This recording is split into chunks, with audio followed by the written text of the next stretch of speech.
keep the throttle buried, because Brock is closing on him very, very quickly and will pull to the outside shortly as they go over the hump.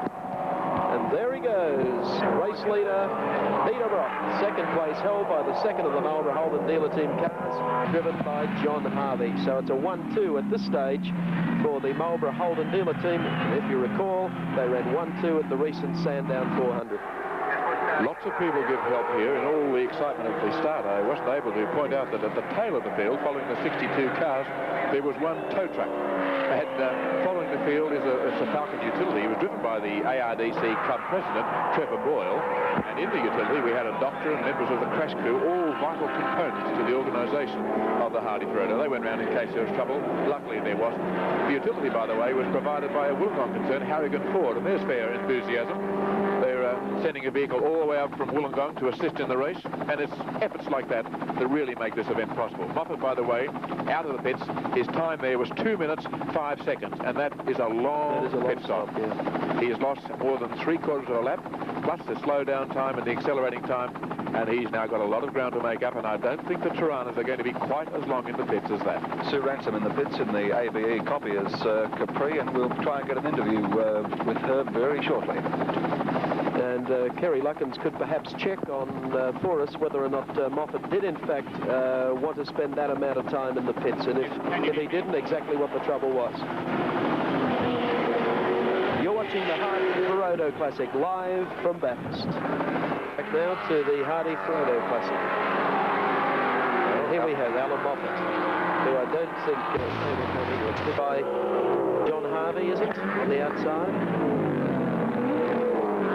Up through the cutting. Yep, John Harvey it is. John Harvey, who's already running in second place and still trying to put another lap on Alan Moffat. Alan Moffat picked up a bit of paper there. I don't think it's going to cause any problems. It hasn't quite covered the front of the radiator. We'll get a front-on view as he comes out here. Because once before, Moffat was in trouble when his car, years ago, started to boil, but the paper now it's caught down the bottom, but it may affect the brake cooling on one side. In the meantime, Harvey's well and truly after him. Kerry Luckins, if you're listening, you were down in the pits watching Alan Moffat's service. He had all sorts of strife about it, that 2 minutes 5 seconds stop. Yes, he certainly did, Evan. The fuel stop took longer than they had certainly anticipated. Alan was dreadfully anxious, as you saw. He had a problem on the side of the car. He undid his belts, which took more time. Then when he was ready to fire it up, I think he probably flooded it. It took a lot of starting, and in fact, I only got it started by pushing it in reverse. And then he was unfortunately not able to get the gearbox out of reverse without a lot of difficulty, which makes me wonder whether, in fact, he might not be having some gearbox problems, as did Colin Bond. Thank you, Kerry. During practice and qualifying, we also noticed that Moffat had the same problem. On a couple of occasions, they had to push the car in reverse to fire it. So we hope that it's not going to play out that same role, that he's going to have to make long pit stops from Conrod Straight once again. Alan Moffat with John Harvey right on his hammer. We have the second of the Toyota Celicas alongside. That's the Gossett entry from Brian Hilton Toyota, Jeff Harris, and Doug Clark.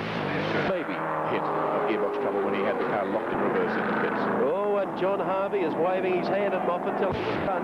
But Moffat had problems with another slower car. Take him up the mountain now. Harvey is getting slightly agitated. He wants to go and run. He wants to go by now. It's not the way to go, but Harvey is indicating that he's getting a bit anxious. He doesn't want to be held up.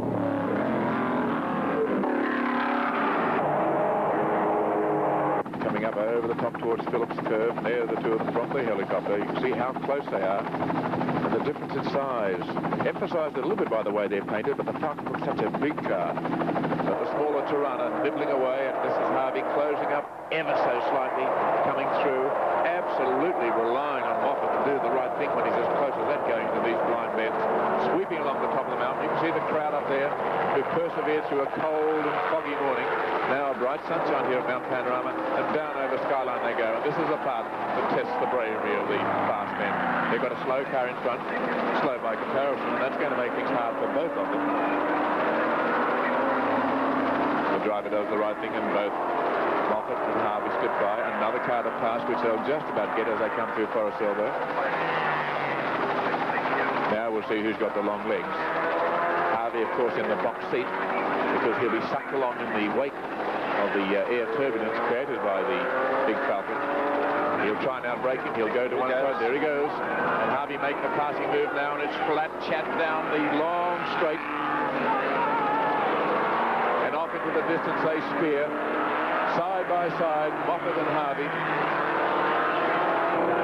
Here they come. It's a breaking duel now. Moffat on the outside, Harvey on the inside. Moffat gives a little more stick and will come into this corner, still leading Harvey.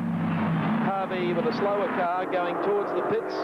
Has to back it off, and now he's dropped back maybe a few metres on Moffat, but we'll close up again. And here we have a great race going. Not so much for the lead, because Harvey is already holding second place and trying to put another lap on Moffat. The last thing Moffat wants to be a lap behind a man like John Harvey. Now it's up the hill that we've noticed that Tirana seems to be just a little better geared down the hill that the Falcon has had fractionally the longer legs. John bend, round they go. Harvey once again known to do all sorts of odd angles just to try and harry. Too exuberant. Put the car into Charlie's corral up at the top up there. But Charlie O'Brien went off the other day. Moffat can ill afford to have Harvey put one lap on him after that fairly slow pit stop by the Moffat Ford dealer team standards. We also have the Grice, who has arrived in the pits. We'll take you to that later, but let's follow this great shot of Alan Moffat, the dive between the leader of the boom and, of course, the man who was in hot pursuit, one John Harvey. Coming up to overlap a slower car. They've caught slower cars in this section of the track each time. The car should stay now to the inside, which will allow Moffat an outside run. The helicopter standing on his nose to give you that shot. Magnificent, unusual view. Back to more conventional aspects of the race. As the two of them come hurtling down the straight, they've got a couple of fast cars to get by there. Moffat decides he'll play a little bit of silly fellows and go left in the hope that he might break the toe that he's giving John Harvey. Harvey's quite happy to stay there, but when we next see them, he might be alongside him, because he'll try once again to get by and see if he can outbrake him. There they are. To stay there too long, but it's either got to get past or back off a little. He could end up with overheating problems tucked in too close behind Moffat. Yes, well, Moffat has used the overlapping technique to his advantage for the last couple of laps. Very, very talented.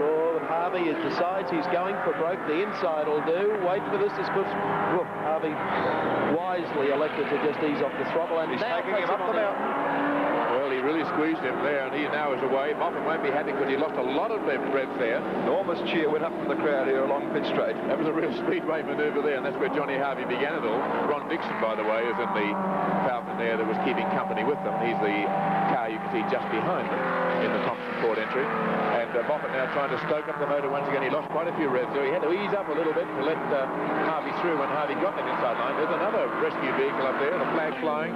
Flags on the course, but still a very hazardous feature of the race so far as the cars go up towards the cutting once more. This is the steepest and slowest part of the course. Alan Grice has already fitted fuel, tyre, a little oil, and no driver change. And was in fourth position when he went in for that pit stop.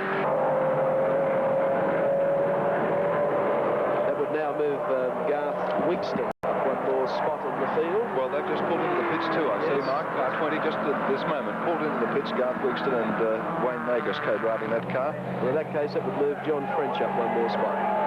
Well, interesting. You hear the cheer there as they see this great dive with Moffat now behind Harvey. They wouldn't know what happened. The people up top wouldn't have seen that passing manoeuvre. But the Holden fans come to the fore. And Moffat now really scurrying down through the bend. He's really pushing that big car with his bend there. And he said, I'm going to be on your tail, John Harvey, as we come out, and I am going to get you down the straight. He didn't like the way he was passing away at the mountain, but he lost a lot of revs, and it took him a long time to recover. But now he's got the big Falcon all wound up. A radar check on the speed down this straightaway would be interesting. Moffat's times have all been consistent. The last 3 laps, all around the same time as last year's lap record, all around 2:24.6. Sorry, that's under lap record, it's 2:26. So 2 seconds under the lap record, he's been consistently doing the same times, and here he goes. This time, he's got the toe. Now watch him pull out and try and pass. But Harvey saw him coming. He said, all right, I've got a little bit left. And as they come slowing down towards the braking area, it's Harvey who goes a little deeper. There's a car there that's going to cause them both some embarrassment. 69. which is... and Moffat's going to have the same shot at him down the inside and leave him posted at the corner. Here they go. I don't think Moffat will back off here. This could be an interesting corner. Harvey now has to do it all over again, but he'll switch back inside Moffat if he can possibly get him. Moffat has a beautiful line through that corner, switches to the outside. Harvey says, here we go again. I think he went to the outside to break the toe, but Harvey got pretty well wound up. They changed gear. You see how they stabilise their race. Terribly crowded in the pit area. There are car 7, by the way, is pulled in now. Bobby Morris changing over. Looks like John Fitzpatrick getting in. Bob Morris adjusts the belts up for him. This would be a scheduled stop. And Johnny Harvey said, see you later, Al, and back up there, and he's got a lap on him. And that's something Moffat does not want to do. That could be so important late in this race. So I think you'll find that each time they go down Conrod Straight, Moffat will be trying to really stretch Harvey to the limit. And it's pretty obvious, Mike Raymond, that he hasn't got the legs on Harvey. Harvey is just about as quick down the straight, and Harvey is quick up the mountain. So whether you've got to go fast is the part that Moffat wouldn't like to have to really press on. That's down through these bends because he's right on the limit now. Look at the way he's going around the top of the mountain.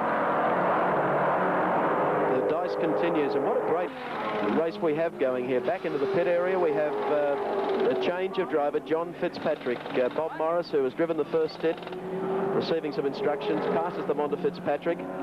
It's Kerry Luckins there. Everything under control there, Kerry? Seems to be a standard change. Yes, it seems like a very scheduled stop, Evan. We're going to have a chat with Bob in just a couple of minutes when he's settled down. Car, nothing untoward. They're just shaking the last few drops of the last turn into the tank. Windscreen being cleaned. How many tyres are being changed? All tyres are being changed. Here we go. Conrod Straight once again, and Moffat zeroes in on the second of the Marlborough Holden dealer team cars. Gets set, sits right in behind him, and will pull out here in a moment or so. Is on his bumper, and there he goes. He wants the outside line because they'll give him the better run through, and he is flying this time. Moffat with that real slingshot passing momentum. He's really giving Johnny Harvey something to chase, but Harvey is closing up under brakes. Oh, this is desperate stuff. Harvey will try for a very fast one. Moffat is putting all the anchors out. Oh, there's a car in the way again. Excuse me. And away goes Harvey, and it's on again, and the crowd goes wild along pit straight as Moffat takes Harvey, and Harvey quite coolly moves in with an overlap car that's going to cause some problems here, not only for Harvey but for Moffat. Moffat zips in the inside. The other guy does a bit of rally crossing, a bit of speedway. And once again, the charge up Dunlop Mountain Straight is on with Alan Moffat and Harvey, who Moffat can't shake loose of the rear vision mirror. Harvey's done it again. Meantime, Bob Morris has been out in 1 minute 53, which is a pretty rapid stop. No, he doesn't. Moffat holds him out as they head up to the top of the mountain once more. Oh, gee, this is a desperate battle between this pair. Well, Harvey's making a move on the outside, Mike. That is an incredible position to be in. He can't laugh out there. Moffat's going to get him, but he'll try and get him on the inside through here. No, he decides that discretion is the better part of retirement or whatever else the alternatives were. We saw Peter Williamson Ferodo just in front. They'll be catching him fairly soon. The man who's making such a race but in the 2-litre class. The tactical battles here will be played out throughout the rest of the afternoon. It makes one wonder. The Marlborough Holden dealer team know that Moffat is really down to one car. Colin Bond has no chance. Have they in fact sent Harvey out to harass Moffat, force him into error, which is something he'll be very, very difficult to do, but make him really work the Falcon over time so that Brock has a clear passage and a clear sailing for the remainder of this race. We might call on IBM to give us a printout soon of just the outright positions because they're so interesting with all these pit stops. This will be interesting, talking of interesting things. They've got a man who is very fast through these bends in the small car, Peter Williamson, heading them in the Toyota, and I don't think they'll catch him because Peter is very, very rapid through these bends. Now, of course, they will. They're out of the bends, and that's the last he'll see of them for a while. And I think Peter will be a bit distressed because he must have had his target set on that index of performance, and he knows that these fellas are flying. He'd pulled in for a tow then, but they gained 200 metres on him, so there was no chance of a tow down Conrod Straight. Now we wait to see whether or not Harvey can pull something out of the bag at the end of Conrod Straight. Tremendous shots from our helicopter following these cars at tremendous speed down the straight, and here comes Harvey closing right up. I'm taking the outside line. I don't know where Harvey's going to go. He'll have to do some sandbagging here. He moves out. He's going to tuck back inside Moffat. He'll try the cutter line. He'll go there and do a little flip on the inside if he can, and try once more to get on the inside line. No, Moffat goes there, forces Harvey to the outside, then Moffat changes way again. John Harvey won't be very happy with that at all. No, I think Harvey could put up with it. He's quite happy, I think, just sitting back in there and really pressuring Moffat, because in this situation, I wouldn't imagine this would be Moffat's race plan. Here we go again. They have one of the Enrost Falcons in front. It may be John Goss, who's back on the track again. Oh, Harvey will have to pull across the front, will he, here of Moffat? John Goss is an old hand. He knows where to stay, and he just keeps well to the left as they go through. So once more, they chop and change this pair for about the 4th time in as many laps. That's why they call this the great race. You don't have to be out in front and leading it. There's so many different battles go on back in the pack. Car 40, the Phil McDonald in brown BMW, is that it there? He knew this was retired. It has gone into the pits. No, yeah, 42 is in again. That's one of the class leading Capris, or it was. Terry Daly and Eric Ford, yes. In the meantime, this great scrap is going on the top. That is a rough part of the circuit there. Rather a funny story about that. Alan Moffat some weeks ago came up here and told the Bathurst City Council people there was a bit of a depression there, so they filled it up, and it's made it even more rough, I think. No one is very happy with it at the moment. In the meantime, Alan Moffat now taking a slightly different line to John Harvey as they come through at the top of the mountain, and down they go. The big crowd lining the course, and hear the cheer even from the helicopter. Harvey takes the inside and leaves Moffat. The difficult line. Yes, it was a very difficult one, but Moffat managed to pull back up again on Harvey. And here they go one more time down Conrod Straight, and Moffat thinks, I've got to do this all over again, whether or not he can outpace Harvey and then have to contend with Harvey beating him up the mountain. Harvey may just have broken the toe. He's a fair way in front now. He gained a little bit. 3 or 4 car lengths, yes. And he might just be beyond the point where there's some effect. You can see them back in the group, the 2 blue stripes of Moffat's car. Jack Brabham has gone through. We can see others, Jansen's car going through. They're all facing lapping. But Harvey, of course, is the hare out there. The leader of the race is still Peter Brock, who must be scheduled to make a pit stop fairly soon. Harvey is second. And just in front of Moffat, you see on the lap, due to Moffat's rather slow pit stop, Bobby Morris is in 3rd place. He got back after a fairly quick stop. And Moffat was caught then by an overlap car, and that has really given Harvey the break he wanted. I think it was the Graham Ryan car. And Moffat is sitting in behind him, and then all he can see is that big Marlborough sign on the back of Harvey's car disappearing up the hill. He's going to go try and chase him now, but that's the biggest break that Harvey has had over Moffat. Peter Brock in front at the present time. John Harvey running second ahead of Bobby Morris. Garth Wixton running well. Well, we've heard that Peter Brock is due for his pit stop. We're expecting him in the pits very, very shortly. We might try and time his pit stop for you because we know exactly what Moffat's time was. Meanwhile, Harvey is leading them all a merry dance at the top of the mountain. Trying to put a little traffic between himself and Moffat. And he loves all of this door handle to door handle routine because of driving in the Gemini races in Melbourne. I think that's the first qualification. Closed up again, right on the tail of Johnny Harvey there. Now he's making a passing manoeuvre. That is an awful place to try and go out and get by. Comes in again as they come round the top of the park. Goss number 3 car going back behind the pit wall. So that's not good news. It would appear that the team with an infusion of some money has really cracked the good luck. Here we are back to this tremendous race between Johnny Harvey for the Marlborough Holden dealer team and Alan Moffat. I think Moffat is really setting up this time for a shot at Harvey and a clean shot at him down Conrod Straight. Yes, not that far behind him. He is certainly closer this time and may get the toe. You'll see this catapulting manoeuvre again if he can, but he can't go that way because there are slower cars and that might stop him this time.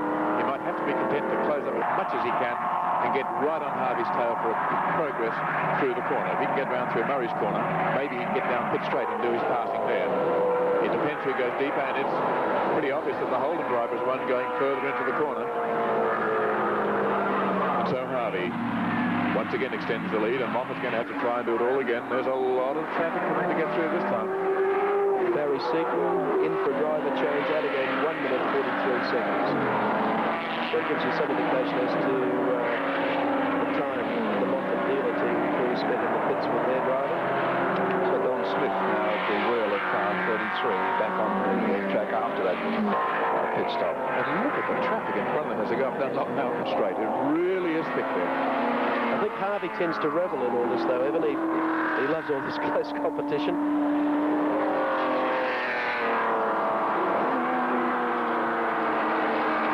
Mountain, and Moffat then sees Harvey disappear with a couple of these slower cars in the way, but as soon as he gets a clean break at him, he manages to pull back Harvey fairly easily. The problem for Moffat, of course, the cars in front aren't that slow. He's facing Falcons and Tiranas, and they're going to be harder to pass than one of the smaller cars. The smaller drivers tend to pull over automatically, whereas the big fellas aren't so inclined. And he's through. Warren Cullen was who gave him a clean line there to let him through in his pursuit of John Harvey, who comes sliding around the top through Castrol Care, goes through that dip. John Harvey, of course, has the advantage of being a lap on Alan Moffat at the present time. John Harvey holding that second position in the race behind the number 1 Marlborough Holden Dealer Team car driven by Peter Brock. You see the way that Harvey slipped in and out behind that slower car there, left Moffat with not much of a chance to have another shot at him before they get onto some straight section, and here he comes now. Not much room there for error. Harvey looks at Conrod Straight, straightens up now, takes a look in the mirror. Oh, there's no Moffat there. Here he is again. They're going to have to race each other down Conrod Straight once again, but Harvey this time with about 100 to 150 metres on Moffat. Well, this is happening. Peter Brock, we believe, is still preparing for his pit stop. We'll bring that to you.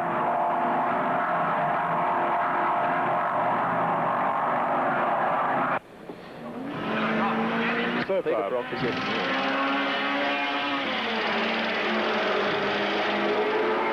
Peter Brock in the pits in the leading Marlborough Holden Dealer Team car, and obvious driver change here. Peter Brock out of the car, having done a sterling job to this point in the race to hold down the race lead. After a very slow start off the grid, as you saw at the start of the race, he missed the jump by 3 or 4 cars and had to find his way back to the head of the field, which he did in great style. Mr. Moment has the advantage of knowing that the second place in the race is being held down by his fellow Marlborough Holden Dealer Team driver John Harvey. So they're in a happy situation at the present time, and especially knowing that the second of the Cobra Falcons of Colin Bond is out of contention. Brock's got another reason to be happy, though he might be too aware of it at the moment, but due to the fact that he led 10 laps of the race in the first 40 laps, he's won himself $1,000 from the Coca-Cola Awards for the lap leaders. Kerry Luckins, how are things going down in the change? Well, it's a very scheduled pit stop, and typical John Shepherd efficiency. No hustle and bustle, everybody just had their job to do, and getting on with the job in question. Richards now finally belted in. One more, looks like, churn of fuel to go. Windscreen being cleaned, and Jim Richards will be off, of course, to try and gain back those lost seconds. Well, they don't want to spend too much time there, because it won't be too long before Moffat is round again, and if they want to try and keep the lead fairly concise, they don't want Moffat and Harvey stretching their lead. Well, not so much Moffat, but Harvey, certainly. Well, I was telling you about the prizes that Peter Brock won, the $1,000, as Jim Richards, the New Zealander, who was a great runner. Been seen mainly in sports sedans this year in his own Falcon. He switched camps to drive in the second spell in the Holden car. He fires the exhaust up. He takes the car out from the pits. A quick schedule stop. By virtue of his long stint in the lead earlier in the race, Alan Moffat has piled up $3,000 in lap prize money so far. Brock's pit stop, 1 minute 56 seconds, 3 seconds slower than the pit stop taken by car 7, Bob Morris. You're watching the Hardie Ferodo live from Bathurst. The Hardie Ferodo 1000, and John Harvey has got that second Marlborough Holden Dealer Team car really wound up, because the radar clocked him down Conrod Straight last time round, equal fastest down the straight at 163 miles per hour. And there are the number of laps covered dry cars. Car numbers on top, the lap set covered underneath. If you have your Sun Herald guide, you can follow the progress of your particular favourite car. The lead now that Peter Brock has, having made that rapid stop, Jim Richards at the wheel of his car, of course, is about a third of a lap over John Harvey. And John Harvey coming into the pits now, so he's done his duty of keeping Alan Moffat more than a little busy, and so the mechanics of the whole Imperial team have their second change in a row to do. Separate crew, of course, although John Shepherd at the front of the group carrying out the change. Are you down there, Kerry Luckins, and how do things look? Yes, Evan. Once again, it appears to be a scheduled stop, and as we get close to the second Marlborough Holden dealer team car... Maybe I can tell you, Kerry. Well, the Falcon of Colin Bond just came out. Right. So Colin Bond is back in action. We can just see his car now going up Dunlop Mountain Straight. Meantime, back in the pits, things are going according to schedule, or so it looks. John Harvey out of the car. Charlie O'Brien behind the wheel now and waiting anxiously for the refueling, the tyre changes to be completed and to get back into the race before the other cars just get too far ahead. We've had some quick pit stops so far. 1:43, I think, was the fastest pit stop that we've seen. Was that not the second stop? Yes, well, he was in quickly. Harvey out of the car now. The slow factor here is the refueling. The regulations of the race demand that a certain type of churn be used to refuel the cars, and that's what takes time. They can change all the 4 tyres in the same time that they can fill up the tanks. You'll see under certain pressure feed systems at places like Indianapolis, so they can refill the car and get it out in something like 14 or 15 seconds. Here, the rules are different. Not allowed to use those sorts of tanks, and it's a pretty slow sort of process. In fact, Alan Moffat has been one of the main instigators in trying to have that rule changed so they can adopt to, as you can see, the situation where it is possible you can spill fuel, and that is not good, because spilled fuel makes a spark in a fire. Charlie O'Brien goes out, and Kerry Luckins, we might see if John Harvey is around there and able to talk. He was 2 minutes 11 seconds in the pit, by the way, which is a little slower than we would have expected, and certainly about 15 to 16 seconds slower than teammate Peter Brock's car. I think the biggest problem would be the readjustment of the seat there, because Harvey is certainly not the same dimensions as Big Charlie, but Charlie, of course, has a finishing record here at Mount Panorama. It didn't look as though they were going to start for a while when Charlie hit the fence there on Friday and really demolished the front. But at Sterling and Marathon rebuilding efforts got the car back, and now in a place where it's in contention for one of the outright places. Was running second before the fuel stop. 56, Paul Berthier and Bob Wooden. The Dolomite is off and round the back of the pits. What the problem is there? I see that Leo Leonard, car 31, has been in the pits for a long time. This is about his second or third stop, so things not going well there at all. We might call upon IBM to put up a readout and outright positions which were at the time of Peter Brock's pit stop, which of course would slow him down and would have put the Harvey Charlie O'Brien car in the lead. So we might get the IBM printout just to show you the overall positions in the race at this stage, with almost 2 hours gone. The race started half an hour late because of fog here at Mount Panorama, so it was a 10 a.m. start Eastern Standard Time rather than the traditional 9:30. We were expecting to finish around 4:15, 4:30. We might still get it. They're going so fast they could well and truly start nipping whole bundles of minutes off the previous race time, because every lap of the leading cars has been under the previous lap record, and that is a phenomenal pace. Kerry Luckins, in the meantime, I believe, has John Harvey in the pits. Yes, a very hot and bothered looking John Harvey, but you were certainly giving Alan Moffat plenty out there. Oh, actually, I was doing it fairly easy. I don't know how Alan was going. He's a little bit out of shape up on the mountain there a few times, but I realised I was a lap ahead of him, so I wasn't going to, overstress the car, so I thought I'd just have a bit of a dice with him. John, the car, after the disaster on Friday, doesn't seem to have affected its performance any. Not at all, no. The car is brand new. And as a matter of fact, we didn't didn't repair any parts on the car. We just replaced everything, so it's just a brand new car. There's no problems at all. Evan Green, are you there? Yes, I am indeed, Kerry. John, you were saying that Alan seemed a bit out of shape. It seemed to me that you were getting a bit annoyed with him, and sometimes on the way up the mountain as though he was getting in your way. Yeah, well, actually, he did a couple of times, come right across the front of me as I was attempting to overtake him, which annoyed me a little. But the most frightening thing was down the straight, which wasn't either driver's fault. We just ran side by side down the straight, and the wind off each other's car was so great at the end of the straight, we nearly run into each other. Right, let me just say at the moment, car 64 is off the side of the track. This is the escort entered by Bob Holden and Shellsport. Is Greville Arnell from Victoria. Greb Hopfer will be his co-driver. And Arnell, I think, is getting out of the car. It looks as though his run is terminated. The car is parked on the side of the track. In the meantime, back to you, John Harvey.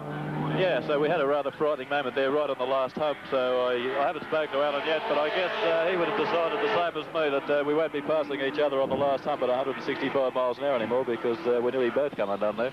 You really do feel the aerodynamic effect. Oh, yeah, my word, particularly that speed, but, you know, and he obviously felt it because we both come skating down the braking area really out of control. And I thought, you know, that's the last thing I need at this stage in the race. I just thought, well, I'll pass him someplace else if I get the chance, but no more down the straight.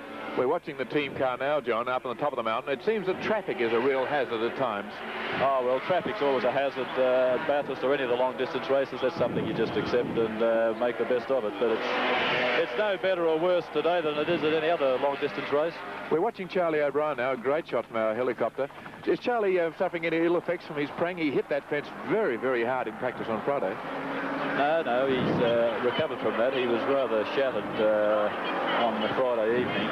But we had a photographer come and see us who had a photograph of the car which showed it roll the tyre off the rim, so that put Charlie's mind at ease because he couldn't figure out what had happened. Was he concerned about the fact that he might have been to blame? Yeah, was it an emotional thing? Oh, sure. Well, you know, I think that's his first major accident, and anybody would be concerned, you know, as co-driver in a Marlborough Holden dealer team at Bathurst, a lot of pressure on, and, you know, of course he was concerned. But he's over it now, and, you know, he came out in the car yesterday and did a 24.2 on the second lap after we'd repaired it, so I think he's recovered and he's doing all right now. John, what did you say to him before he took over? Any instructions? No, I wouldn't do that. You know, Charlie's experienced enough to be able to handle all that himself. I just told him, you know, about the brakes. We've got to pump the brakes a little bit at the moment in between each application, which is fairly normal on a circuit like this with so much up and down. You get a little bit of knock-off with the brake pads, and so if you don't pump the pedal between each application, it can be rather embarrassing in some spots on the circuit. So I pressed upon him that he must pump the brakes in between each application and not to forget. Otherwise, just go out and drive the race and get us up there beside Peter. Right, thank you very much, John Harvey. We have another car parked on the side of the track. Number 24 is the Henderson's Federal Springworks car, Jim Keogh from Victoria.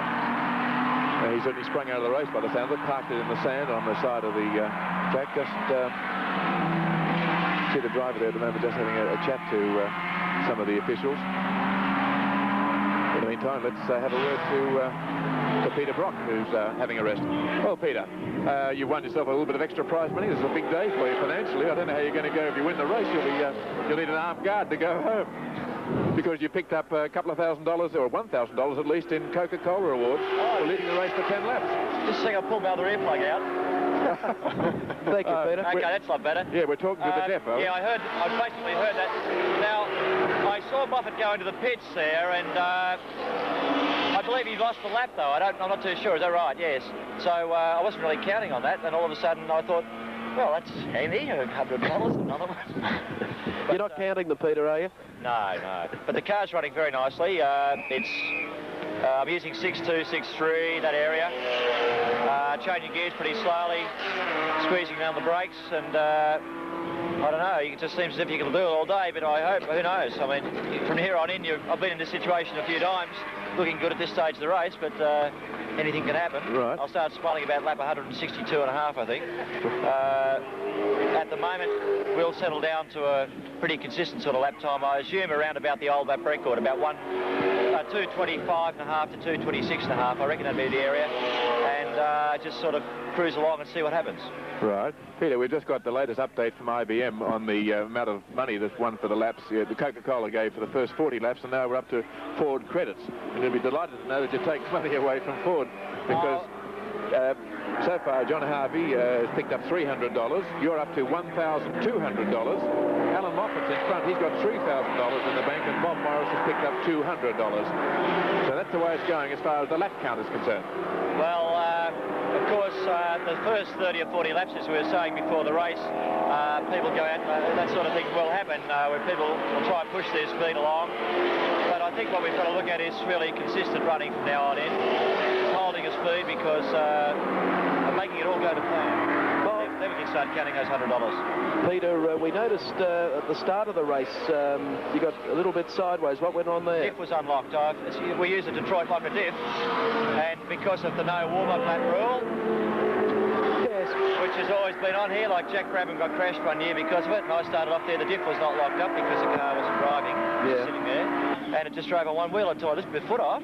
It gripped and away it went again. Did the first corner worry you when you saw a car starting to get out of shape up there? Oh, yeah. Yeah, I just sort of backed off a bit, played it cool. I thought, let's not be a hero here. It's pretty hairy.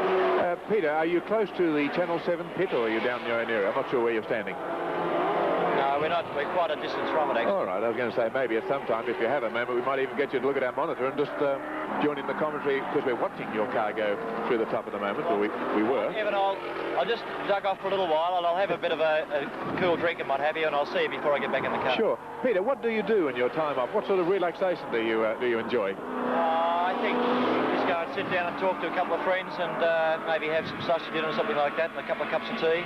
Generally try and be pretty quiet about things, get my mind off the race. I relax pretty easily, it doesn't worry me too much. Right. We look forward to speaking to you again, Peter. Okay, thank you. I noticed that's certainly a difference there. I think we have Peter Brock, who certainly hasn't been wrung out so far. Incredible. Car 24, which we saw off in the sand at the bottom of Conrod before, that was Jim Keogh in the Henderson's Federal Springworks Falcon. He's out of the car, and they're not even going to attempt to get it moving again. The mechanics aren't going to touch it. Alan Moffat, circulating in the number 1 Cobra Falcon, has been clocked again down Conrod Straight at 162 miles per hour.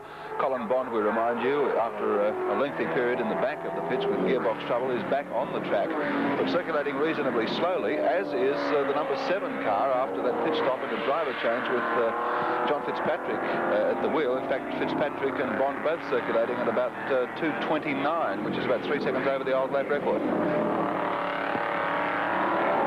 We'll return to the Hardie Ferodo in a moment that they've completed. And it's Peter Brock, although Peter Brock is having a small respite at the moment, but it's still car 5 in the lead at the present time, with Jim Richards at the wheel, the Marlborough Holden dealer team car, and they're running 1-2 at the present time, because Charlie O'Brien at the wheel of car 15 holding down second place, and third place interesting, Evan, now. Indeed. Old Mr. Consistency himself, a man we haven't watched yet, Murray Carter. He'll have the top New Zealand driver, Graham Lawrence, with him. He's running in third place, and that'll bring cheer to a lot of people, because Murray, in car 17, is really one of the top Ford contenders. In fact, he's carrying the Ford flag at the moment. Jack Brabham, by the way, has been in the pits. The driver changed. Brian Muir took over in 152. He's in car number 8 as we go right down the sweep of the Phillips scoreboard. The top row are the numbers of the cars, the bottom row are the number of laps completed. That sorry figure for car 71, only 3 laps. That was the Alfetta, the American Express car that Patrick Neve and Gary Leggett were to drive, and they had the oil filter pack up in the cam cover, which is an extraordinary thing, and that was the end of them. We have Colin Bond, I think, back in the pits again, so that's not good. There's our shot. We'll be going down towards the pit shortly, but Bond, of course, if you recall, was in for a gearbox problem, sat out at least half an hour of the race, came back out onto the circuit in car number 2. Lap time, pit times rather, at the moment, might be interesting for you. Peter Brock was in 156 as we watch Colin Bond's car get a load of fuel in the back. Alan Moffat was at 2:12 because he had trouble starting the car and put it into reverse and then couldn't get it out of reverse. John Harvey at 2:11, a leisurely stop. Jack Brabham, very quick, 1:52, and Bobby Morris a 1:53 when he handed over to John Fitzpatrick in car 7. I think just about the quickest driver change of the leading top 10 was 1 minute 43 seconds to Barry Seaton. Let's go back over to Kerry Luckins in the pits, because he's about to talk with Jack Brabham. Jack Brabham, you seem to be having a similar problem that you had in the hang 10 a few weeks ago. What actually is it's really the same problem. We seem to have a leaking head gasket, and it's causing overheating, of course. And looks like we're going to have to come in fairly regularly for water. But apart from that, the car's going really well. You feel you're going to be able to nurse it through to the finish? Well, I think if we nurse it, we can get it there to the finish, yes. How do you see this race being run by the front runners at this stage? The pace is fairly furious.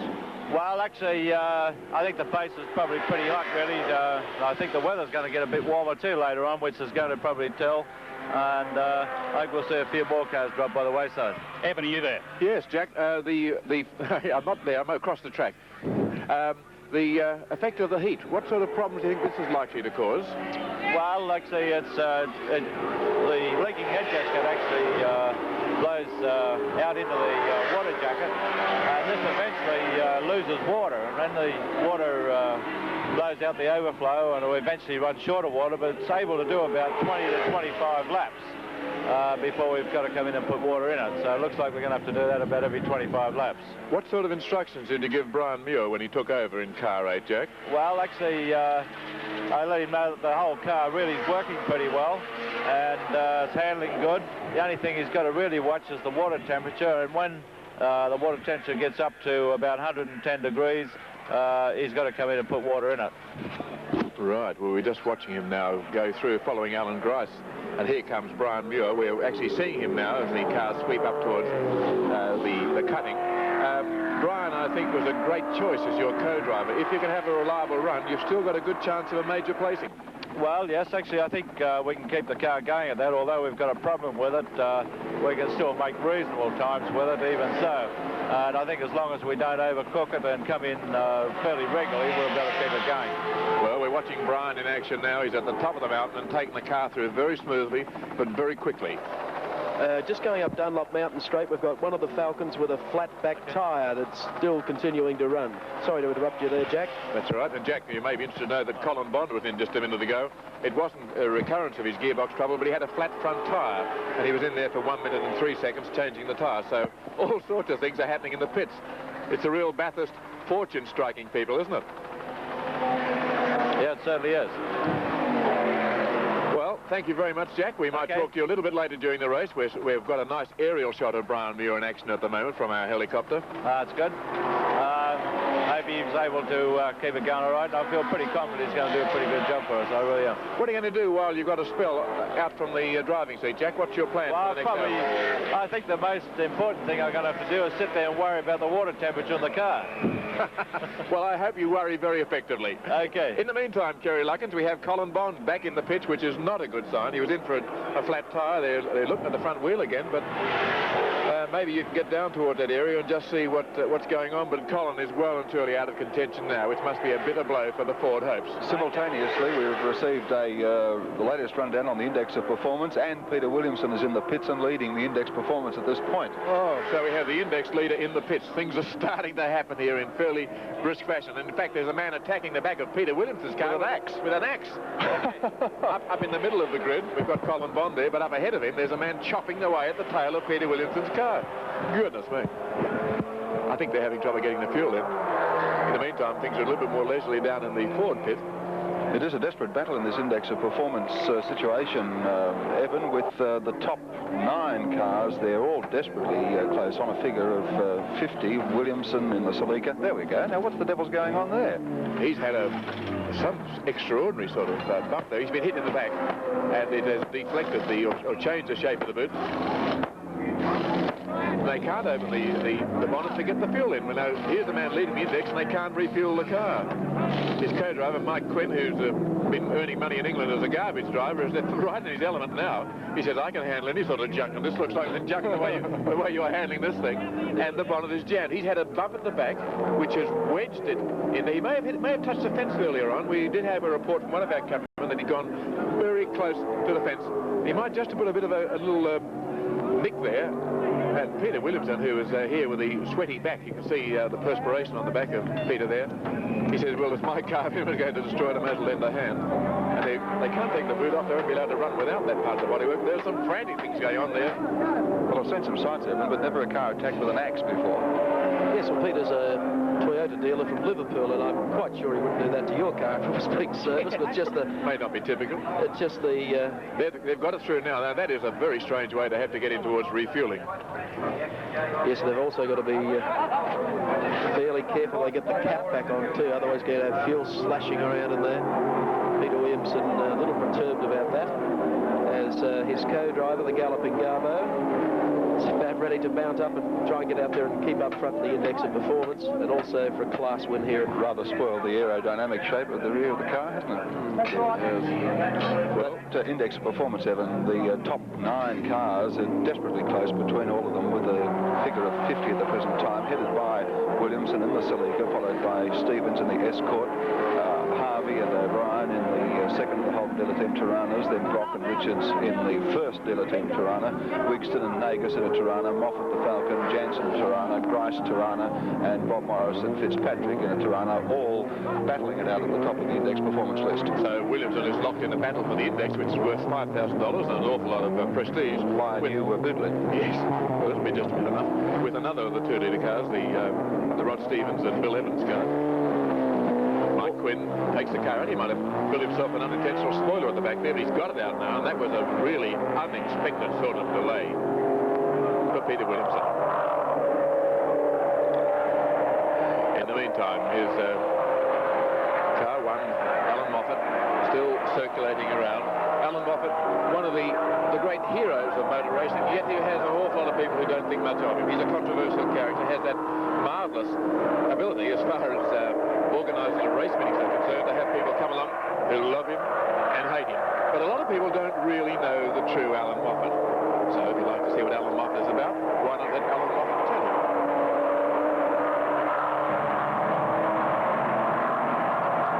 you? First of all, let's start at the beginning. I'm not very wealthy even now, and I certainly never started that way. But I did have a very kind-hearted father who lent me $4,500 to get me going. He didn't like doing that either. I had to blackmail him into doing it. And the high point in our marriage would be the fact that we are still married and have been for 7 years, which seems like it's just been about 7 minutes, really. That would be the highlight in my mind, is the fact that we are still married in a business which is very hard on matrimonial relationships. When we come home, you know, everything is different, which is great. It's a good escape. But in the workshop, it's very hard to keep up with Alan because he's very demanding. Everything has to be right. And I think that's one reason we're reasonably successful, is that it is right. No. We don't, I don't wash the dishes. No, he doesn't share. I don't wash the dishes. But Pauline's very good at keeping house as well as she is looking after the business as well. You know, I go straight to bed at night. A lot of people laugh at me. I'm in bed at 7:30 every night. And Pauline gives me supper in bed, which is fantastic. And I watch a little bit of the news or some of the programs. And I'd be asleep by 9:30 or 10. I don't think I handle criticism too well, no. We're in an area where we are so revved up to do what we're doing. It's certainly anything but a normal drive around the street. And in fact, a lot of people think, misconstrue, that what we're racing is simple because it's just like driving around the streets. The mental capacity that is needed to make the judgment factors at speeds of 160 miles an hour are so far removed from ordinary day-to-day driving that sometimes, yes, criticism by the press or even commentators, be it misplaced or sometimes malicious, sometimes vindictive, is a little bit hard to swallow, yeah. As a bit of a hobby, Alan collects military figurines, which we try and buy on our various trips away, and books on military history, and particularly the Churchill books. And the future's very hard to see at the moment because we really work on an annual basis. So from the racing point of view, we can only go 12 months at a time. From a personal point of view, I'm sure that Alan won't be driving in 10 years' time. And I hope we'll have a lot of time that we could devote to the things that we want to do, because we've worked hard to this point. And I know Alan's got things he'd like to do that he has never had an opportunity to do.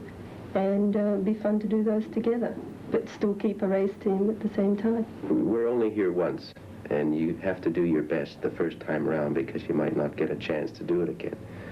And I'm disappointed on many occasions by people who let me down, but they only do it a few times, and then they just disappear off the scene, or they flat can't keep up the pace. A very sensitive man, but a man with a mission. Alan Moffat, car number 1, still in search of the lead. This year's 1978 Hardie Ferodo. In the pit area, Kerry Luckins with Peter Williamson. Well, Peter, a very blood-spattered Peter Williamson too. We just saw your Index leading car attacked with an axe. Perhaps you could tell us the story behind that requirement. Probably the story, Kerry, is that they got little boys come down, they give them big cars and big budgets, and they think they're in a race on their own. I had a Falcon hit me very, very hard in the back in a corner, which was completely unnecessary, and I don't know who or what or whatever he thought he was up to. And I'm terribly disappointed. I just hope he hasn't ruined my chances.